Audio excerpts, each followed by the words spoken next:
Hello friends, welcome to our channel. నేను మీ భరత్. రెండు తెలుగు రాష్ట్రాల్లో చూసుకుంటే ఈ జూబ్లీ హిల్స్ ఎలక్షన్స్ అనేది చాలా హైప్గా ఉంది.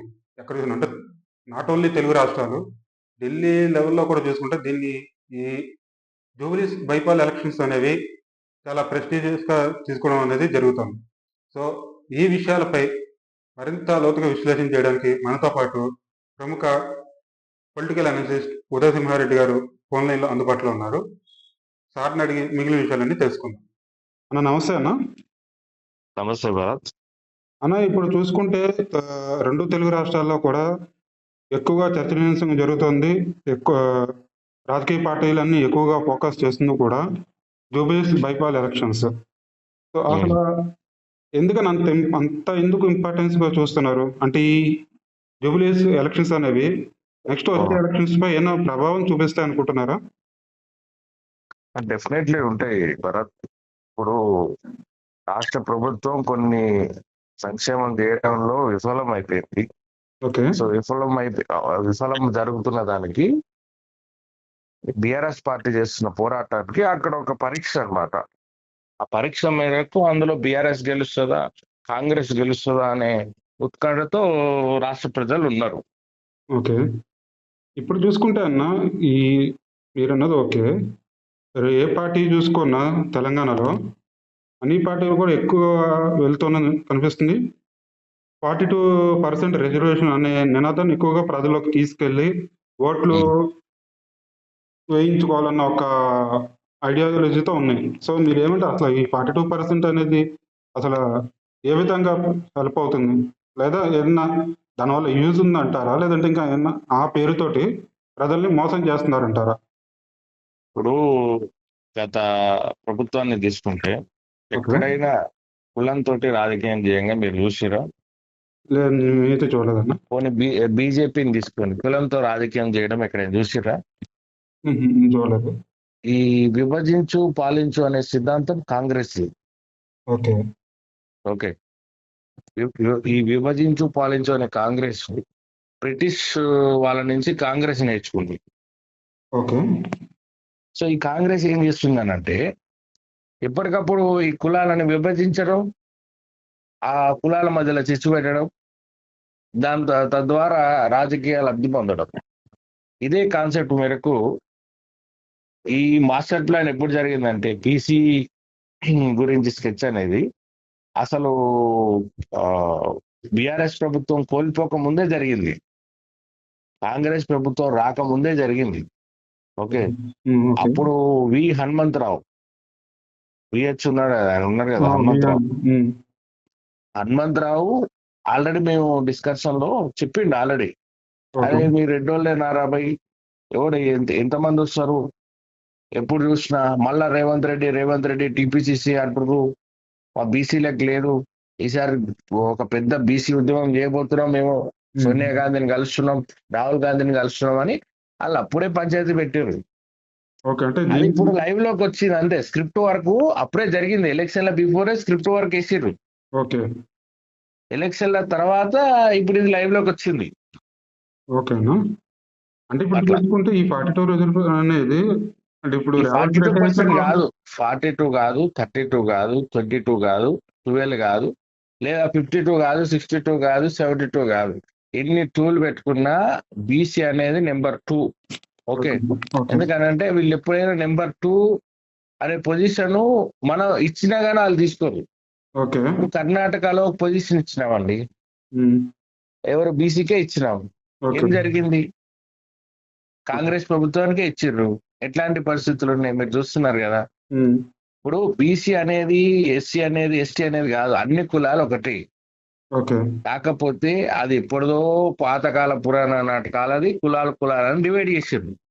ఇప్పుడు వాటిని అడ్డం పెట్టుకొని ప్రజల యొక్క మనోభావాలను దెబ్బతీస్తా కులాల పేర్ల చెప్పి రాజకీయ నాయకులు ఓట్లు వేయించుకుంటారు. ఈ ఓట్ల కోసం, సీట్ల కోసం, పవర్ కోసం పంచాయతీ ఇదంతా. అంతే, జనం కదా పవర్ వస్తాయింది. ఇప్పుడు పవర్ వస్తే మనీ వస్తాయి. ఎంతసేపు రెడ్డోళ్ళే డెవలప్ అవుతారు, ఎంతసేపు వాళ్ళే డెవలప్ అవుతారు అని అంటారు. అంటే ఈ రాష్ట్రంలో ఓసీలు అంటే రెడ్డోళ్ళు ఒక్కలే ఉన్నారా? అది చాలా ఓసీలో కూడా చాలా మరి కమ్యూనిటీలు కోంటలలో ఉన్నాయి.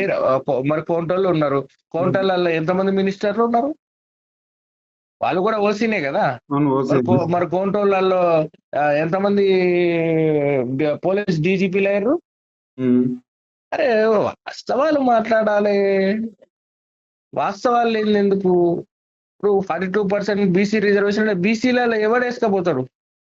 సాకలి, కమ్మ, కురుమ వీళ్ళందరూ ఉన్నారు, మంగళ వాళ్ళు అందరూ ఉన్నారు. ఉమ్. వాళ్ళకి వస్తుంది బీసీ రిజర్వేషన్ తెస్తే. అంతా గౌడ్స్, నాయుడ్స్ వీళ్ళ పెత్తమే నడుస్తుంది. అంటే బీసీ రిజర్వేషన్ వల్ల అంత పెద్ద అదే అందరికి న్యాయం ఎవడు జరగాలంటారు. ఇప్పుడు ఎలక్షన్ లో ఎవడు నిలబడతాడు? భరత్ 100% పైసలు ఉన్నోడు నిలబడతాడు. ఓకే, అది ఎక్కడన్నా జరిగేది అది. ఆ? ఉమ్, ఎక్కడైనా జరిగేది కదా. ప్రతి ఎలక్షన్స్ లో బీసీలలో జరిగేది. ఫార్వర్డ్ లో ఎవరు ఉన్నారు? అల్లా మళ్ళా 4 పంచాయతీలు ఉన్నాయి, ఉమ్, ఏబిసిడి అని. ఉమ్, ఆ? ఇట్లా ఇది ఒక బూటకం. మా తీన్మార్ మల్లన్న అనే ఒక అవినీతి పరుడు, ఉమ్, తీన్మార్ మల్లన్న అనే ఒక బ్లాక్ మెయిలరు ఆటోమేటిక్ గా ఆ, ఇంకా నెక్స్ట్ లెవెల్కి వెళ్ళాలి, ఇంకా ఉన్నత స్థాయికి వెళ్ళాలి, అర్థమైందా? ఇంకా పవర్ సంపాదించాలి, ఇంకా ఎక్కువ డబ్బులు సంపాదించాలి అనే కాన్సెప్ట్ తోటి ఒక కసితో ముందుకు పోతున్నాడు. అవునన్నా. ఇప్పుడు మీరు తీన్మార్ మల్లన్న ఉన్నారు కాబట్టి, ఇప్పుడు తీన్మార్ మల్లన్న చూసుకుంటే తను కూడా ఒక సొంతంగా ఒక పార్టీ అనేది పెట్టడం జరిగింది. తెలంగాణ ఉమ్, బీసీలకు నేను న్యాయం చేస్తాను, రాజ్యాధికారం తీసుకొస్తానన్న ఒక ఇదితోటి ఉమ్. ఒక 5 స్టార్ హోటల్లో లాంచ్ చేయడం జరిగింది దాన్ని. సో దాన్ని మీరు ఏ విధంగా చూస్తారన్నా? ఇప్పుడు ఎన్టీ రామారావు పార్టీ ఉంది. ఓకే. ఎక్కడైనా తీసినండి, జనం మధ్యలో చేసిండు. అవును. ఓకే. ఉమ్, ఇప్పుడు మన ప్రజారాజ్యం పార్టీ ఉంది. ఉమ్. ఎక్కడైనా చేసిరండి, సో తిరుపతిలో ప్రజల మధ్య ఎలక్షన్స్ ప్రజల పెట్టి మధ్య నిర్ణయం చేసిరు. ఉమ్, ఓకే. ఆఖరికి దరిద్ర ఓటు కాంగ్రెస్ పార్టీ ఉన్నది. ఉమ్, ఓకే. మన దేశానికి దరిద్రం కాంగ్రెస్ పార్టీ. ఆ ఉమ్. పార్టీ కూడా ఎక్కడైనా చేసిరు, ఈ పార్టీ చూసుకుంటే ప్రజల మధ్యనే ఎక్కువ. ఆ చేసినారు. ఉమ్, ఓకే. కానీ ఈ తీన్మార్ మల్లన్న బీసీ పార్టీ ఏందండి? What is this? హోటల్లో అనౌన్స్ చేసిందంటే ఉమ్. ఇంకా అది ఎంత హైఫై పార్టీ, ఎంత బ్లాక్ మెయిలర్ పార్టీ అది. ఓకే. అలా చూస్తుంటే ఒక ఈ అసలు వాళ్ళకి పొడుగు జనం అనేది పట్ల రాకముందు కదా. మీరు మీరు మీరు పిచ్చోళ్ళు కావద్దు. ఉమ్, ఓకే. జనం పట్ల వాళ్ళకి ఎటువంటి బాధ్యత లేదు. ఓకే. వాళ్ళు కేవలం ప్రశ్నలు ప్రశ్నలు ప్రశ్నలు ప్రశ్నలే అడ్డం పెట్టుకొని బ్లాక్ మెయిల్ చేసి డబ్బులు సంపాదించాలి, ఖజానా నింపుకోవాలి, ఎదగాలి. వాళ్ళు ఎదగాలి. ఆ ఎదగడానికి ఎంత నీచానికైనా దిగజారిపోయే రాజకీయం వాళ్ళు చేయడానికి సిద్ధంగా ఉన్నారు. ఓకే. అంటే మీరు ఇప్పుడు తీర్మానం మల్లన్న మీద ఒక కామెంట్స్ అనేది చేయడం జరిగింది. ఆయన మీద ఒక ఆయన మీద బ్లాక్ నేనే మెయిలర్. కామెంట్ చేస్తే ఆయన మీద వాస్తవాలు చెప్తున్నాను. అంటే ఇప్పుడు వాస్తవాలు జనానికి కనిపిస్తుంది కదా. ఒక ఇక్కడ నేనేం కామెంట్స్ చేస్తలేను. కామెంట్ చేసి అంత ఆ నేను చిన్నోని కాదు. ఉమ్, నేను కామెంట్స్ చేసి అంత చిన్నోని కాదు. ఉమ్. నేను అంటే చిల్లర కామెంట్స్ చేయను. ఉన్న అంటే వాస్తవాన్ని జనానికి ఇప్పటికి చెప్తున్నా. ఒక జర్నలిస్ట్ గా. ఇన్ని పార్టీలు అన్న నందమూరి తారక రామారావు గారు పార్టీ పెడితే ఉమ్, జనం మధ్యలో అనౌన్స్ చేసిండు ఇది తెలుగుదేశం పార్టీ అని చెప్పి. అవును. మరి తీన్మార్ మల్లన్న పార్టీ పెడితే, జనం కోసం పార్టీ పెడితే జనంలో అనౌన్స్ చేయాలి కానీ 5 స్టార్ హోటల్లో పెట్టడం ఎవరి కోసం పెట్టింది? ఇది కార్పొరేట్ల కోసం, భయపెట్టడం కోసం. అర్థమైందా? ఉమ్, ఆ బీసీలని పెట్టుకొని మినిస్టర్లని, సీఎంలని, వేరే అదర్ స్టేట్స్ వాళ్ళని, కార్పొరేట్స్ ని, డెలిగేట్స్ ని వాళ్ళని వణికించడం కోసం. అర్థమైందా? ఓకే. డబ్బు సంచురాలుగా ఒక్కొక్కరి దగ్గర నుంచి ₹1 వచ్చినా ఒక 100 మంది నుంచి వసూలు చేస్తే 100 కోట్లు వచ్చాయి. ఉమ్, కానీ ఇది సింపుల్ టెక్నిక్ అండి. ఎవడైనా ఎక్కువ తక్కువ మాట్లాడితే నేను నా ఛానల్లో ఇస్తా, ప్రమోషన్ చేస్తా. అందరికీ లెక్కలు బొక్కలు ఉన్నాయి కదా. ఉమ్. ప్రతి ఒక్కరి జీవితంలో తప్పులు ఒప్పులు జరుగుతాయి. వాడు కాన్సన్ట్రేషన్ ఒక్కటే తప్పుల మీద పట్టుకుంటాడు అంతే. ఓకే అని ఇప్పుడు చూసుకుంటే జూబ్లీ కాంగ్రెస్ వైపుని చూసుకుందాం. ఈ ఫస్ట్ నుంచి కూడా ఎక్కువగా ఎవరు క్యాండిడేట్ అంటే అజరుద్దీన్ పేరు అనేది వినబడడం జరిగింది ఎక్కువగా. అజరుద్దీన్కే సీట్ ఇస్తారు అని ఒక ఇది ఉంది. కానీ ఇండ్ ఆఫ్ ద డే సడన్ గా చూసుకుంటే నవీన్ యాదవ్, యువకుడు నవీన్ యాదవ్ కి టికెట్ అనేది ఫైనల్ గా ఇవ్వడం జరిగింది. అతని మీద చూసుకుంటే అతనైనా మంచి బ్యాక్గ్రౌండ్ ఉందా అనుకుంటే అతనిపై కూడా కొన్ని కేసెస్ అనేవి ఉండడం జరిగింది. కొంచెం నెగిటివిటీ అయితే అది ఉంది. సో దీనిపై మీరేమంటారు? అజారుద్దీన్కి ఇవ్వడం కరెక్ట్ అంటారు, నవీన్ యాదవ్ కి ఇవ్వడంపై మీ స్పందన ఏంటి సార్? అక్కడ ఎవరికి ఇచ్చినా ఎట్లిచ్చినా అది ఒక ఒక మంచి నేత జూబ్లీ హిల్స్ లో మాగంటి గోపీనాథ్ గారు ఒక మంచి నేత అనేది కాంగ్రెస్ ప్రభుత్వం కూడా ఒప్పుకోవాల్సిన పరిస్థితి. ఓకే, అవునండి. ఎందుకనంటే అటువంటి చర్యలు అటువంటి ఆ, పాలన అక్కడ జరిగింది మంచిగా. ఎందుకనంటే వెల్ డెవలప్డ్, ప్రతి ఏరియాలో ప్రతి గల్లీకి రోడ్డు వేయించినట్టు. జూబ్లీ హిల్స్ అంటే అందరూ కొండ మీద ఉన్న పెద్ద పెద్ద ఇల్లులే అనుకుంటారు, అవును. కానీ దాని కింద ఉన్న బస్తీలలో కూడా ఎంతో మంది ఈ స్టిల్ ఆకలికి ఏడ్చేటోళ్ళు ఉన్నారు. అవును. అర్థమైందా? అన్నాన్ని పోతే అన్నం పెట్టిన ఆ, వ్యక్తులు మాగంటి గోపీనాథ్ వీళ్ళంతా ఎవ్రీథింగ్. అంటే అక్కడ గత 2 దశాబ్దాలుగా ఆడ ఎంతో ఇబ్బంది పడుతున్న ప్రజలని ఆదుకున్న వ్యక్తి మాగంటి గోపీనాథ్. అవును. ఓకే, అది అందులో నో డౌట్. కానీ ఇక్కడ విషయానికి వస్తే ఇప్పుడు ప్రజెంట్ జరుగుతున్న పోటీలలో మాగంటి గోపీనాథ్ గారికి ఆ, ఇప్పుడు లేరు కాబట్టి నవీన్ యాదవ్ గారిని పెట్టారు కాబట్టి ఇప్పుడు ఇద్దరు క్యాండిడేట్స్ వాళ్ళు చూసుకుంటే వాళ్ళ వైఫ్ ఉన్నారు.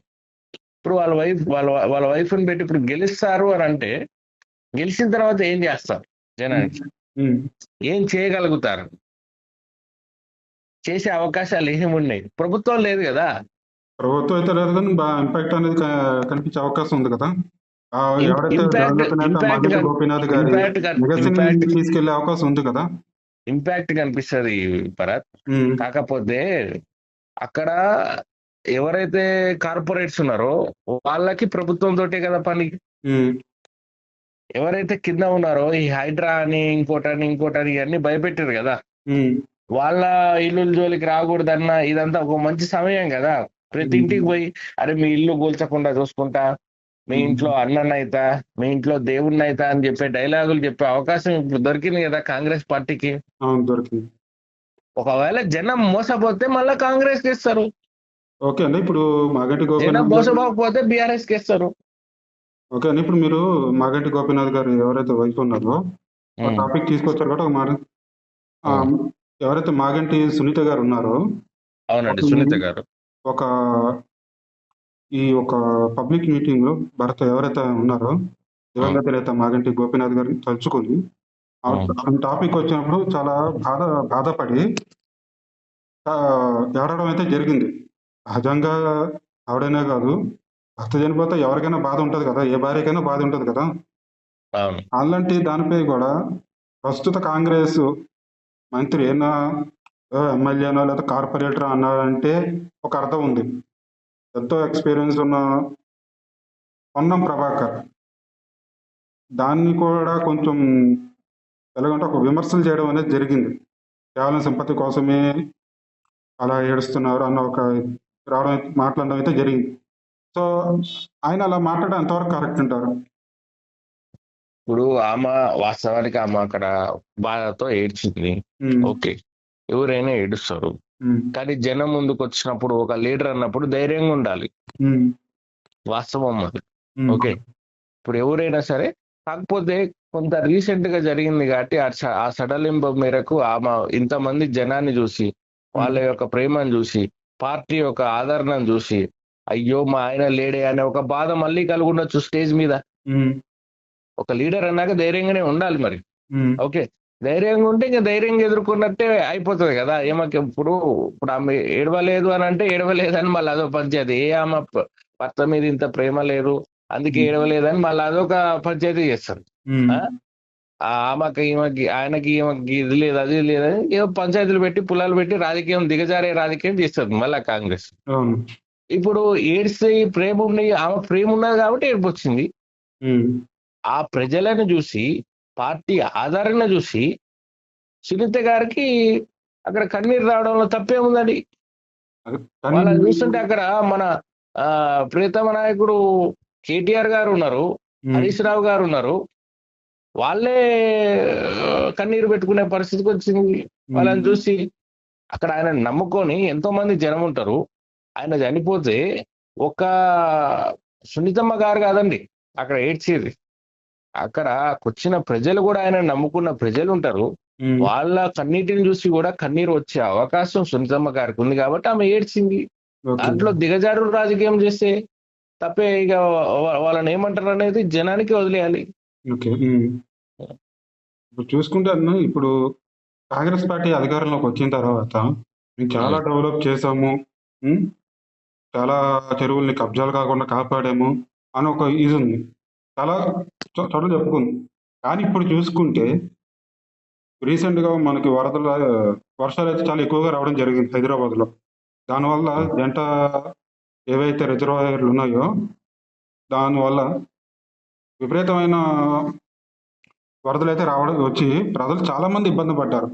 అసలు ఏ విధంగా డెవలప్ చేసిందన్న? అంటే కేవలం ఇప్పుడు చూసుకుంటే స్ట్రైట్ రేవంత్ రెడ్డి క్వశ్చన్ గారు అడగండి, స్ట్రైట్ క్వశ్చన్ అడగండి. అదే అడుగుతున్నానన్న. ఎందుకంటే ప్రజలు ఉన్న ఇదే మిమ్మల్ని అడుగుతున్నా డౌట్‌ని. ఉమ్, ఉమ్.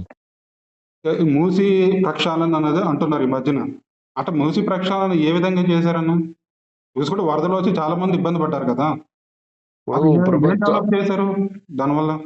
ఇప్పుడు ప్రభుత్వం అన్నాక డిపార్ట్మెంట్లు ఉంటాయండి. హ్మ్. ఓకే.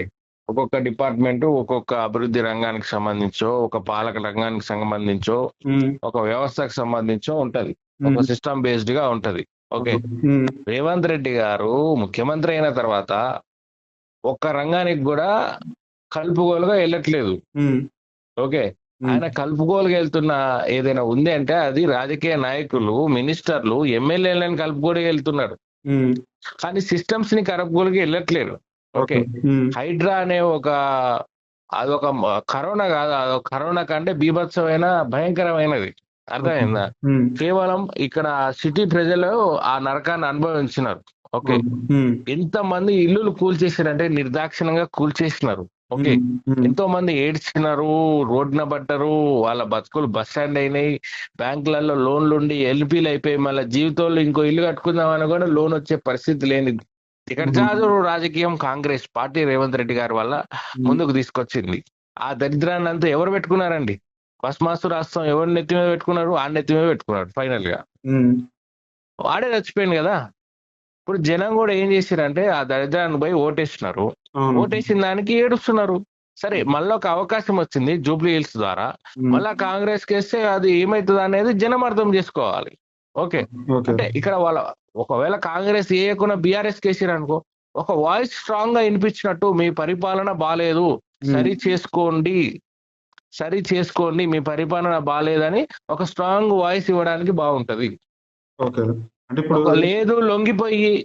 లొంగిపోయి అవినీతి పరులయ్యి ఓటుకు 2000 3000 తీసుకొని, లేదా హ్మ్. ఒక క్వార్టర్ మద్యం తీసుకొని, లేకపోతే కార్పొరేట్లు అయితేనేమో మీకు జిఎస్టీలు ఎగ్గొడతామని చెప్పు, ట్యాక్స్లు ఎగ్గొడతామని చెప్పు, హ్మ్. ఇలాంటి మంచి మంచి ఆఫర్లు పెడితే కాంగ్రెస్ పార్టీ గెలిచే అవకాశం ఉంది. ఓకే. ఎందుకంటే అధికారులలో ఉంది కదా. హ్మ్. దీంతో పాటు ఈ మూసీ నది విషయానికి వస్తే, మూసీ నది అనేది అది ఎప్పుడో చెత్తకుంట అయిపోయింది. ఓకే. హ్మ్. ఫస్ట్ మూసీని ప్రక్షాళన చేయాలి.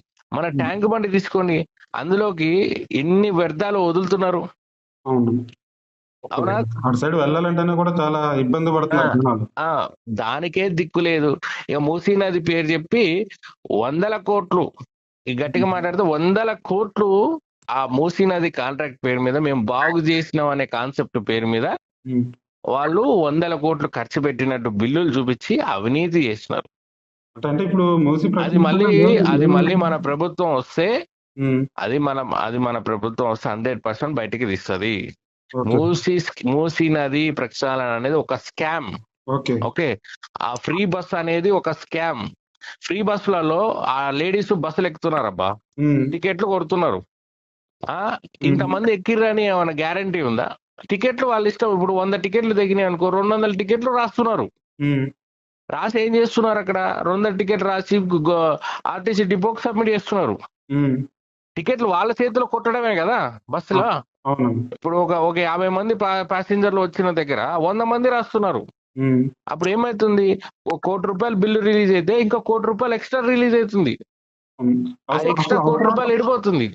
ఇప్పుడు ఓకే. మీరు ఫ్రీ ఏదైతే ఫ్రీ బస్ అన్నారు మాట్లాడారు కాబట్టి, అది ఉం. అవసరమా అన్న అసలు ఫ్రీ బస్ అనేది అవసరమా? అది ఎంతవరకు ఫ్రీ ఫ్రీ బస్ అనేది, ఉపయోగం అంటారు?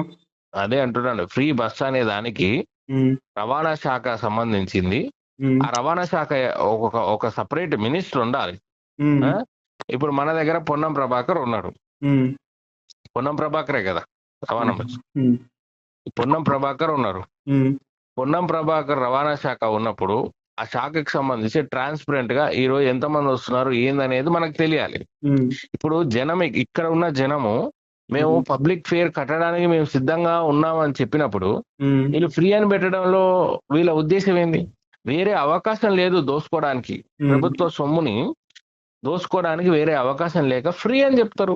Free okay. అని చెప్తే ఏమైంది?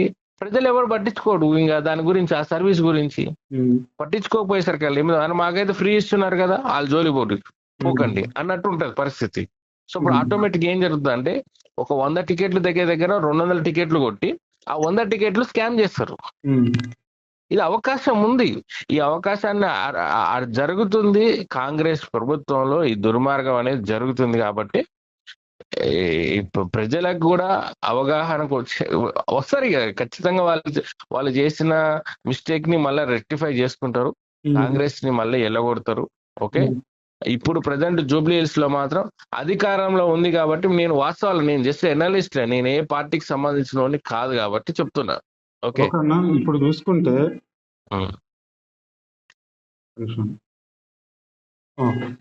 చెప్పు ఫాస్ట్ గా. రిపీట్. ఇప్పుడు చూసుకుంటే రేవంత్ రెడ్డి గారు పుష్ప 2 మూవీ విషయంలో చాలా ఒక కాంట్రవర్సీ అనేది అనుకుండా చూసుకుంటే అదొక విచారకరమైన సంఘటన జరిగింది. అది అందరికీ తెలుసు. సంజయ్ థియేటర్ తొక్కేస్లాట్లో ఇదిలో ఆ టైంలో రేవంత్ రెడ్డి ఒక రాష్ట్రానికి ముఖ్యమంత్రి అయిన రేవంత్ రెడ్డి గారు అసెంబ్లీ సాక్షిగా నేను ముఖ్యమంత్రిగా ఉన్నంత కాలం అది ఏ థియేటర్స్లో కూడా బెనిఫిట్ షోలు, ప్రీమియర్ షోలు అనేవి పడకుండా చూసుకుని ఎలా పడతాయో నేను చూస్తాను అని ఒక చెప్పిన వ్యక్తి ఈరోజు అసలు ఏం చేస్తున్నారు అనేది ఏం అర్థం కావట్లేదు చాలా మంది ప్రజలు అనుకుంటున్నారు. ఎందుకంటే ఎక్కడ చూసినా బెనిఫిట్ షోలు పడుతున్నాయి, ప్రీమియర్ షోలు కూడా పడుతున్నాయి. సో ఒక ముఖ్యమంత్రి అయి ఉండి రేవంత్ రెడ్డి అసెంబ్లీ సాక్షిగా చెప్పిన వ్యక్తి మాట తప్పడంపై మీరు ఏమంటారండి? అంటే మాట తప్పే మనిషి అని అందరికి తెలిసిందే కదండి. ఓకే, ఇంకా అది పక్కకు పెడితే వాస్తవానికి బెనిఫిట్ షో వేసుకుంటే ఏంది, ఏ షో వేసుకుంటే ఎవరికి ఏమైంది? ఇప్పుడు వాళ్ళు 12 కోట్లు పెట్టి తీసుకుంటున్నారు. ఓకే, ఇక్కడ ఇన్ని కోట్లు రెమ్యునేషన్ తీసుకోవడం హీరోల తప్పు. హీరోలకు అంత లగ్జరీ లైఫ్ స్టైల్, లగ్జరీస్ అంటే కొన్ని కోట్ల రూపాయలు ఇస్తున్నారు. ఒకప్పుడు ఇంత సినిమా లేదు కదండి. నెల జీతకాలండి ఒకప్పుడు. నెల జీతకాలు నాగేశ్వరరావు గారు అయితేనేమి, ఎన్టీ రామారావు అయితేనేమి, కృష్ణ గారు అయితేనేమి, వీళ్ళంతా ఎవరండి నెల జీతగాళ్ళు. నెల జీతగాళ్ళని మనం ఒక కార్పొరేట్ సిస్టమ్ లాగా కోట్లు తీసుకొచ్చి నాకు ఇంత ఫేమ్ ఉంది, నాకు ఇంత నేమ్ ఉంది, వాళ్ళ హెడ్ వెయిట్ వల్ల తీసుకొచ్చి మనం అంత డబ్బులు ఇస్తున్నాం. ఆ డబ్బులు ఇవ్వడం వల్ల ఏమైతుంది? టికెట్ రేట్ పెరుగుతుంది, సినిమా బడ్జెట్ పెరుగుతుంది, ప్రొడ్యూసర్ నష్టాలు, డిస్ట్రిబ్యూటర్ కష్టాలు, ఇన్ని పంచాయతీలు తీసుకుంటే అక్కడ మీకు బెనిఫిట్ షో చేయకపోతే వాళ్ళ పొట్టు ఎట్ట గడవాలి? వాళ్ళ డబ్బులు ఎట్లా రావాలి? బెనిఫిట్ టాక్ ఎట్లా రావాలండి? What's wrong in that? I'm asking. అందుకే రేవంత్ రెడ్డి గారు కొన్ని పనులు తెలిసి తెలవక చేసిన కొన్నిసార్లు అవి కరెక్ట్ అవుతున్నాయి.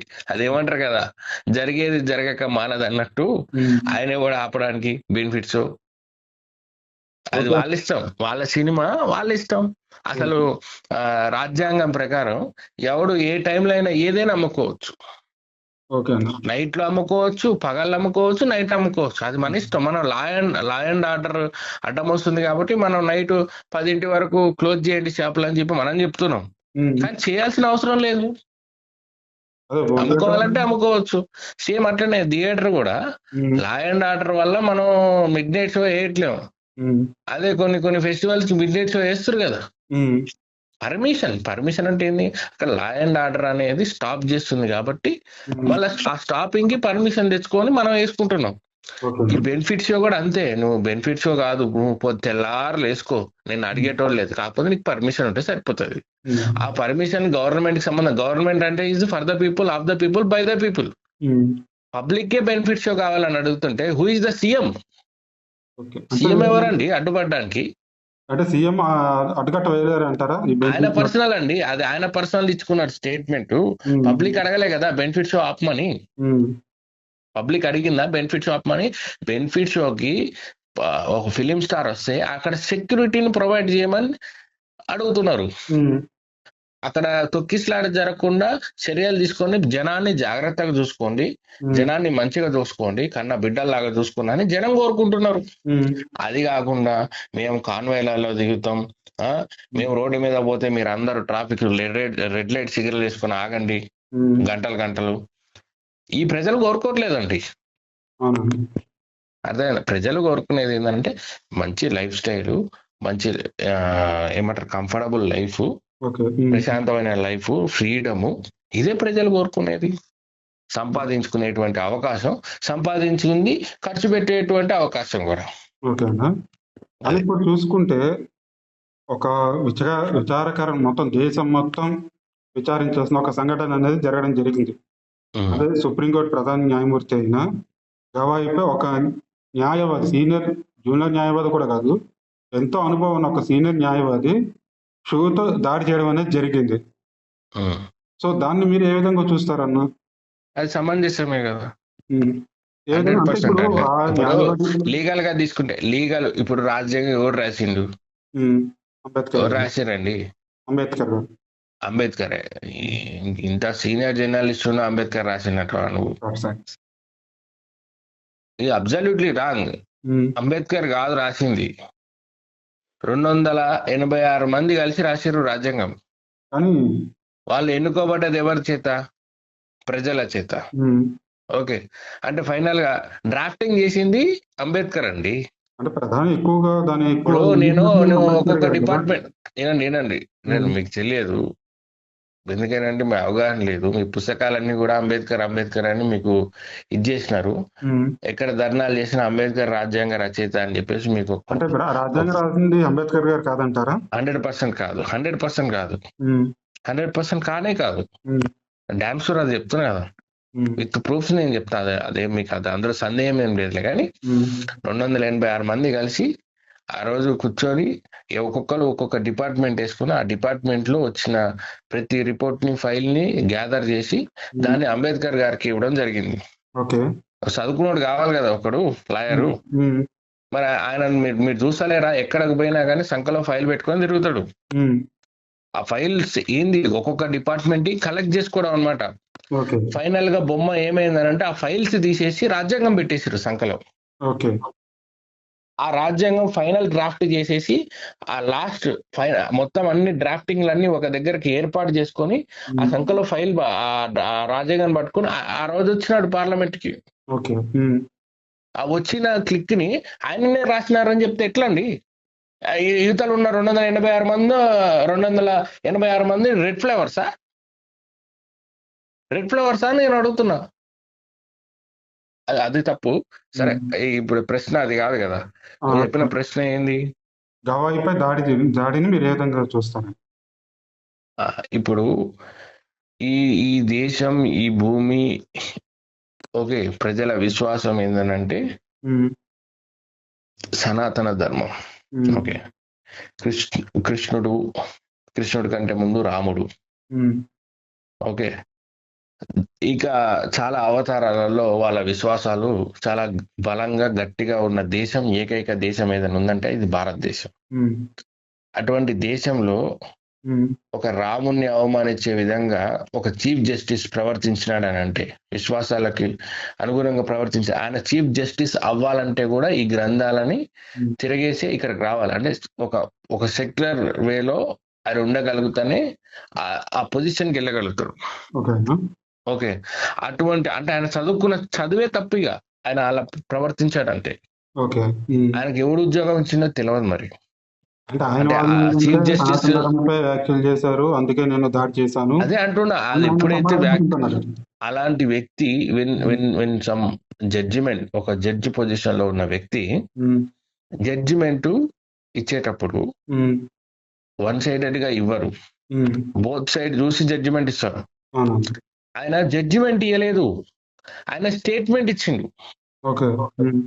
స్టేట్మెంట్ ఇవ్వడానికి chief justice, supreme court chief justice అయిన అనర్హుడు. ఒక అనర్హుడు మీద చెప్పేయడంలో, షూ వేయడంలో తప్పు లేదని నేను అంటున్నా. ఓకే. ఒక అనర్హుడిని సింహాసనం మీద కూర్చోబెట్టారు. ఒక శునకానికి సింహాసనం మీద కూర్చోబెడితే ఏమవుతుందండి? అది బౌబౌని అరుస్తుంది. అది సింహాన్ని కూర్చోబెడితే అది గంభీరంగా కూర్చొని చూస్తుంది. ఎవడు మిస్టేక్ చేస్తే వాడిని తింటది, అంతే కదా. కానీ ఇక్కడ కుక్క. సో ఆడు ఒక జడ్జిమెంట్ కాకుండా ఒక స్టేట్మెంట్ ఇచ్చాడు కాబట్టి అక్కడ ఆయన షూ విసిరేయడం జరిగింది. అదే జడ్జిమెంట్ కానీ ఇచ్చి నుండి ఈ కారణాల వల్ల మీరు ఇది ఏమైనా చూపించగలుగుతారు ఆయన ఒక వినమ్రంగా ఆయన ఆ ప్రశ్న అడిగినట్టయితే మన న్యాయవాది కూడా అదే విధంగా చూపించేవారు. అలా చూపించుకుంటేనే కదా ఫైనల్ గా ఏమంటారు, అది కృష్ణరాజ్యం కూడా బయటపడ్డది, ద్వారక. ఒకప్పుడు లేదన్నారు, ఇప్పుడు ద్వారక బయటపడ్డది కదా. నేను ఏమంటున్నా, ఆయన పర్సనల్ గా ఆయన ఇంట్లో ఆయన వైఫ్ ఏదైనా అయి ఉండొచ్చు, ఆయన చిల్డ్రన్ ఏదైనా అయి ఉండొచ్చు, లేకపోతే ఆయన తాత ముత్తాతల దగ్గరైనా ఎక్కడైనా క్రాస్ బ్రీడ్ ఏమైనా జరిగి ఉండొచ్చు, చెప్పలేం. అంటే అది అపోహనో అది నిజమో ఏదో, మరి ఆయనకు అలాంటి థాట్స్ ఎందుకు వచ్చినాయో, ఆ దరిద్రం ఎందుకు జరిగిందో తెలియదు. బట్ స్టిల్ అంతటి పెద్ద పొజిషన్ లో ఉన్న వ్యక్తి జడ్జిమెంట్ కాకుండా స్టేట్మెంట్ ఇవ్వడం అనేది అది ఒక మొత్తం దేశానికే విచారకరం.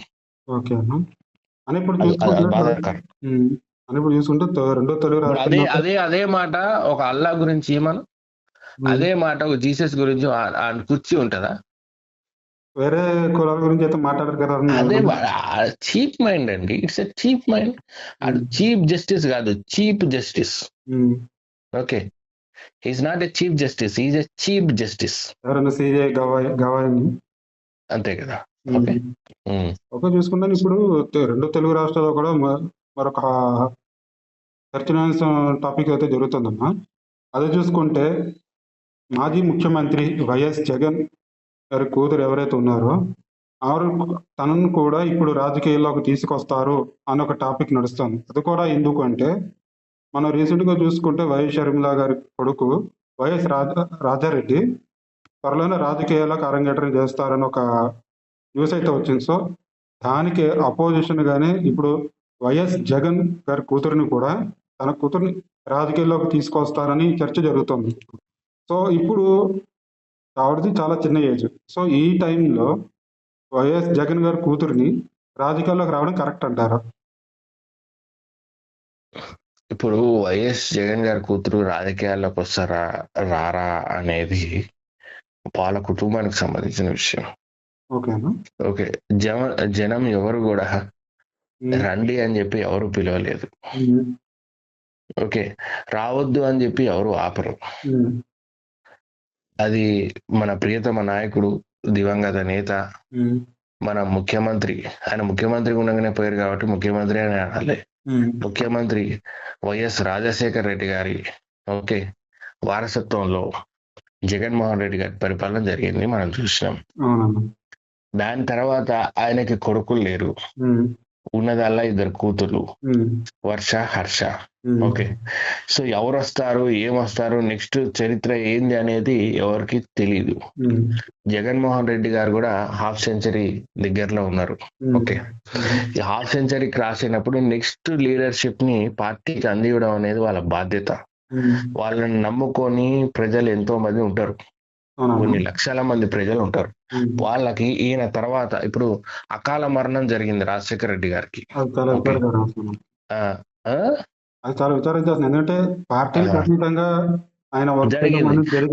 వెంటనే లీడర్షిప్ దశలో ఎవరున్నారు అని అంటే జగన్మోహన్ రెడ్డి గారు ఉన్నారు. మరి ఇప్పుడు తండ్రి గారికి కష్టం వచ్చినా, తల్లి గారికి ఏం కష్టం వచ్చినా, ఓకే, పార్టీకి నమ్ముకున్న జనానికి నిలబడాలని అంటే మళ్ళీ ఒక లీడర్ కావాలి. ఇక్కడ చూస్తే షర్మిల గారు తెలంగాణ వచ్చేసి పోరాటం చేస్తున్నారు, ఎందులోనో విలీనం అయిపోయినారు. ఓకే, అటు ఆంధ్రాలోకి పోయి మళ్ళా తండ్రిని చంపిన కాంగ్రెస్ పార్టీలోనే మళ్ళా పోయి అందులో జాయిన్ అయినారు. సో రాజకీయం తను ఎటు తీసుకుపోతుంది, ఏ లీడర్షిప్ లో తీసుకుపోతుంది అనేది అర్థం కాని పరిస్థితి ఉన్నది. అంటే జనానికి కూడా అర్థం కావట్లేదు, ఏంటి ఇలా చేస్తుంది, ఉమ్, ఓకే, ఏదో రూపాయి అర్ధ రూపాయి ఆస్తి కోసం ఇంత కొట్లాడుకోవాల్సినంత అవసరం ఏమున్నది? ఉమ్, ఫైనల్ గా జనం అనేది ఒక మకుటం ఇస్తారు కదా, ఉమ్, ఆ జనం ఇచ్చే మకుటంలో వాళ్ళు వాళ్ళు కష్టపడి సంపాదించిన ఆస్తి కూడా కాదు కదా. ఉమ్. వాళ్ళు కష్టపడి సంపాదించిన ఆస్తి కూడా కాని దానికోసం ఇంత కొట్లాడి జనాన్ని కూడా ఇబ్బంది పెట్టే పరిస్థితికి తీసుకోబోతారు కదా. మరి ఇటువంటి పరిస్థితిలో ఇంకొక నాయకత్వం కోరుకోవడంలో తప్పు లేదనుకుంటా నేను. కానీ ఇప్పుడు అట్లా. చూసుకుంటే ఉమ్, ఆ వైఎస్ జగన్ గారి ఫ్యామిలీకి సంబంధించిన ఒక పర్సన్ ఉమ్, మంచు మోహన్ బాబు, అది అందరికీ తెలిసిన విషయం. ఉమ్, కొన్ని రోజుల క్రితం చూసుకుంటే మోహన్ బాబు గారు చిన్న కొడుకుని మంచు మనోజ్ కూడా ఉమ్, మోహన్ బాబు యూనివర్సిటీపై చాలా అక్రమాలు జరుగుతున్నాయని పెద్ద ఎత్తున ప్రొటెస్ట్ అనేది చేయడం అయితే జరిగింది. ఉమ్, సో ఆ ప్రొటెస్ట్ గురించి మనం పక్కన పెడితే ఇప్పుడు రీసెంట్ గా చూసుకుంటే ఆ యూనివర్సిటీపై జరిగిన విచారణలో విద్యార్థుల నుంచి 27 కోట్ల రూపాయలు ఇల్లీగల్ గా మోహన్ బాబు యూనివర్సిటీని కలెక్ట్ చేశారని విచారణలో తేలిగా దానిపై ఫైన్ కూడా విధించడం జరిగింది. అంటే ఇప్పుడు ఉమ్. ఫైన్ ఒకటి విధిస్తే సరిపోతుందన్నా, లేదంటే ఏ విధంగా చూడొచ్చు అసలు? ఏ విధంగా చేస్తే ఆ విద్యార్థులకు న్యాయం జరుగుతుందంటారు? ఫ్యూచర్ లో ఇలాంటి సంఘటన జరగకుండానంటే ఏం చేయాలి? అసలు ఫస్ట్ ఆఫ్ ఆల్ అంత సంపాదన ఉన్న వ్యక్తులు, ఉమ్, అంత సంపాదన ఉన్న ఎవరైతే డెలిగేట్స్ కానీ ఎవరైతే సెలబ్రిటీస్ కానీ ఎవరైతే ఉన్నారో ఉమ్, వాళ్ళు ఉచితంగా కూడా స్కూల్ నడపచ్చు, ఉమ్, సేవ చేయాలనుకుంటే. ఉమ్, మెరుగైన విద్య అనే ఒక ముసుగులో ఉమ్, వందల కోట్లు, లక్షల రూపాయల ఫీజులు ఉమ్. దండుకొని ఆ, వాళ్ళు ఫారెన్లలో ల్యాండ్లు కొంటున్నాం, అవి కొంటున్నాం అని వీడియోలు పెట్టంగా మీరు చూడలేదా?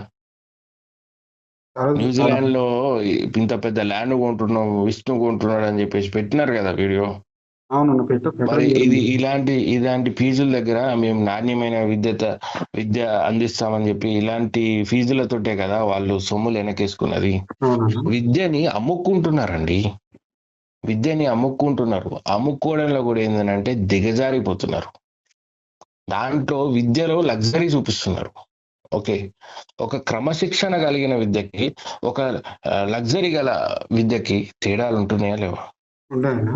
అదే విధంగా ఈ క్రమశిక్షణ లేని విద్యని అందిస్తానంటూ, ఓకే, ఒక ఉమ్, లగ్జరియస్ ఏసీ హాల్ అని చెప్పి, ఒక రిచ్ అంబియన్స్ తోటి, ఉమ్, దానికి పేరు ఇంటర్నేషనల్ స్కూల్స్ అని చెప్పేసి, ఉమ్, బ్రాండ్ వెనకాల సినిమాలు చేసి, సినిమాలో వీళ్ళు చేసే సీన్లు ఏమున్నాయి అన్ని, ఆ సగం బట్టల సీన్లు అన్ని చేసి, ఆ ఉమ్, పిచ్చి డైలాగులు, ఆ సొల్లు డైలాగులు చెప్పి, ఉమ్, ఉం?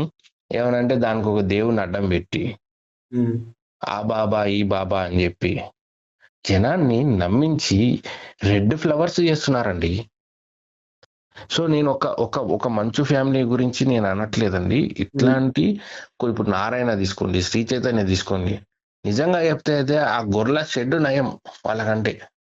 వాళ్ళని రుద్ది రుద్ది రుద్ది రుద్ది వాళ్ళ క్రియేటివిటీ ఉండదు, వాళ్ళకి అకౌంటబిలిటీ ఉండదు, లైఫ్ లో ఏం చేయాలి ఏమన్నది ఒక సింపుల్ ఒక గొర్రె లాగా తీసుకుపోతారు. ఉమ్. నలుగురితో వానికి 10 మార్కులు వచ్చినాయి, నీకెందుకు రావు? నువ్వు కూడా చదువు. వాడు 2 గంటలు చదివే 10 మార్కులు తెచ్చుకున్నాడు, నువ్వు 4 గంటలు చదివి తెచ్చుకో, నీకేం అర్థం కాలేదు చెప్పు. ఇట్లా విద్యార్థులని ఒక విధంగా చేసి ఆ పిండిన ఫీజులు ఉంటాయి కదా, ఆ ఉమ్. ఫీజులలో కూడా అవినీతి జరిగిందంటే ఎంత దుర్మార్గమైన పరిస్థితి రాష్ట్రంలో జరుగుతుంది, విద్యా వ్యవస్థలో జరుగుతుంది అనేది జనం అర్థం చేసుకోవాలి. ఓకే. దీనిపై జనం స్పందించాలి. దీనిపై జనం స్పందిస్తేనే కదా అది దాని గురించి ప్రెషర్ అనేది ఏర్పడుతుంది. ఆ రోజు మంచు మనోజు ఇంట్లో నుంచి బయటకు వచ్చాడు, మంచు మనోజ్ కి మోహన్ బాబు గారికి కొట్లాటలు జరిగినాయి అని చెప్పేసి ఆ రోజు పెద్ద ఎత్తున మీడియా హంగామా చేసినప్పుడు మరి ఈ విషయంలో ఎందుకు హంగామా చేయరు? అంటే మీడియా కూడా ఆయన వాళ్ళకి ఫేవర్ గా ఉందంటారా? ఎందుకంటే వాళ్ళకి మీడియాకి ఒక ఐటమ్ కావాలి, ఉమ్. ఒక ఐటమ్, ఒక టిఆర్పి, ఓకే. ఒక సెలబ్రిటీ. ఉమ్. వాళ్ళు తిరుగుతుంటే కింద యాడ్లు వేసుకుంటారు కమర్షియల్ గా. ఓకే. అల్టిమేట్లీ డబ్బు అండి, డబ్బు కావాలి. ఆ డబ్బు సంపాదిస్తుండే 27 కోట్లు సంపాదిస్తున్నాడు, దాంట్లో నీకు 3 కోట్లు ఇస్తా అంటే వాడు సప్పుడు ఎక్కుంటాడు. ఎవరైనా డబ్బు వస్తుంది కాబట్టి ఎవరైనా ఆటోమేటిక్ డౌన్ అవుతారు, అది కామన్. ఎవరైనా అవుతారు. ఉదయ్ సింహారెడ్డి కాడు, ఉమ్. ఉదయ్ సింహారెడ్డి కాడు కాబట్టి ప్రశ్నిస్తున్నాడు. ఉమ్. వేరే వాళ్ళు అవుతారు కాబట్టి వాళ్ళు గమ్మునుంటారు సైలెంట్ గా. ఉమ్. అట్లా నా ఇంటికి నువ్వు 10 మూటలు పంపించినా, 20 మూటలు పంపించినా, 100 మూటలు పంపించినా నా ప్రశ్న 100% జనం కోసమే ఉంటుంది. ఓకే అన్న. ఎందుకంటే నేను కష్టపడి సంపాదించుకుంటున్నా ఆల్రెడీ. ఉమ్, నీ సొమ్ము అవసరం లేదు. నీ సొమ్ము నేను తిన్నాను అనుకో, మళ్ళా పుడితే నీకు చాకరీ చేయాల్సి వస్తుంది. నీ ఇంట్లో పాలే రావాల్సి వస్తుంది. డబ్బులు నాకు ఆ కర్మ ఎందుకు? నీ దగ్గర సైలెంట్ కూర్చోవాల్సిన నేను కర్మ సిద్ధాన్ని నమ్ముతా. నీ సొమ్ము నేను తిన్నాను అనుకో, ఆటోమేటిక్ గా మళ్ళీ నీ సొమ్ము నీకు ఇవ్వడానికి నీ కింద జీతగాని కావాల్సి వస్తుంది. అందుకే నేను డెఫినెట్లీ నేను అట్లాంటి పరిస్థితుల్లోకి పోను. నాకు అంత కర్మ అవసరం లేదు. ఓకే అన్న, చాలా మీ యొక్క వాల్యుబుల్ టైంని మాకు అడగగానే కేటాయించడం జరిగింది. మరొక విషయంలో మళ్ళీ మనం కలుద్దాం అన్న. మీ అడగగానే మాకు ఫోన్ లైన్లోకి అందుబాటులో ఉంచినందుకు చాలా థ్యాంక్స్ అన్న. ఓకే భరత్ గారు, థ్యాంక్ యూ. ఓకే అండి, థ్యాంక్స్.